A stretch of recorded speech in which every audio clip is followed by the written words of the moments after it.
मोदी तो अपने प्लेन में किसी को बैठा के नहीं ले जाते। ये तो उन्होंने कहा भाई तुमको कवर करना है या तो तुम फीड ले लो या अपने खर्चे पे जाओ। बहुत लोगों को इसकी भी दिक्कत है। इसकी दिक्कत है, लेकिन बहुत ये दिक्कत है। क्यों है? पिछले वाले प्राइम मिनिस्टर्स जो है वो अपने साथ पत्रकारों को प्लेन में ले जाते थे, और ले जाते थे तो क्या सुविधाएं मिलती थी?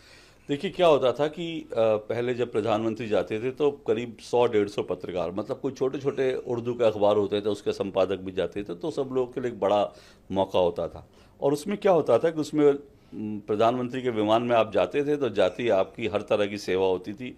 आपको दुनिया की बढ़िया से बढ़िया डिश खिलाई जाती थी, महंगी से महंगी शराब पिलाई जाती थी।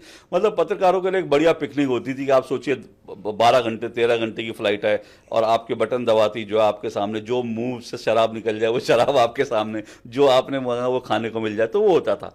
उसके बाद क्या होता था? आपने ये सुख भोगा है? नहीं, मुझे सुख भोगने का अवसर नहीं मिला। हम लोग क्योंकि दूरदर्शन में थे तो हमारे सामने एक सीमाएं होती थी कि हमको भाई सरकारी लोग मीडिया कहते थे, ऑल्दो वी आर नॉट सरकारी मीडिया, लेकिन एक ये होता था कि हमको बड़ा संभल के रहना है। उन लोगों को, बाकी पत्रकारों को छूट होती थी पूरा।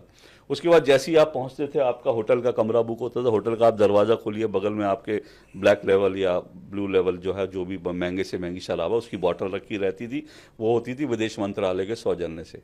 उसके बाद जब आप होटल में, जिस होटल में रुकते थे उस होटल में एक मीडिया सेंटर बनता है। मीडिया सेंटर आज भी बनता है, लेकिन वो जो मीडिया सेंटर पहले बनता था अब के दोनों में फ़र्क है। उस मीडिया सेंटर में पत्रकारों के लिए सुविधाएं होती हैं जो ठीक है, देनी चाहिए, और आज भी मिलती हैं कि टेलीफोन है, फैक्स मशीन है, आपको वहाँ से कोई रिपोर्ट करनी है, इंटरनेट लगा हुआ है, सब कुछ। लेकिन पहले क्या होता था, जो मीडिया सेंटर होता था उसके साथ एक 24 घंटे एक चलने वाला एक बार होता था।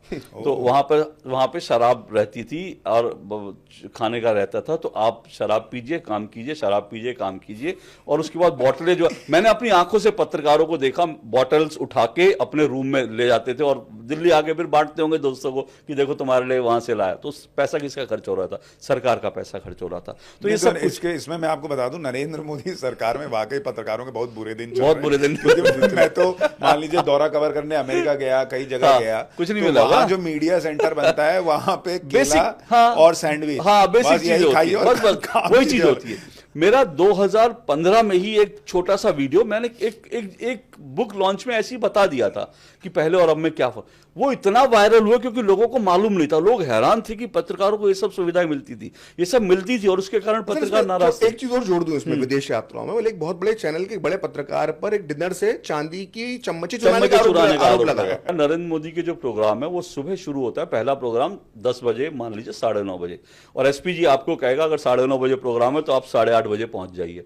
तो 8:30 बजे आपका दिन शुरू होता है और रात को उनका आखिरी प्रोग्राम 8 बजे, 9 बजे, 10 बजे तक होगा। तो पूरे दिन आपकी रेल है। आप ऐसा नहीं कि वहां विदेश घूमने गए पहले, लेकिन घूमते तो इसीलिए मैंने कहा जंकेट की बात है। पहले तो पत्रकारों को विदेश दौरे फ्री में मिलते थे, उनके परिवारों को विदेश दौरे घुमाए जाते थे, और 5 फाउंडेशन जैसे भी करवाते थे और सरकारें भी करवाती थी। तो उसी को जंकेट जो है, डॉक्टर संजय बारू ने अपनी किताब में बोला कि पत्रकारों को जंकेट दिए जाते। ये सब जंकेट बंद हो गए, इसलिए ये पत्रकार बहुत परेशान।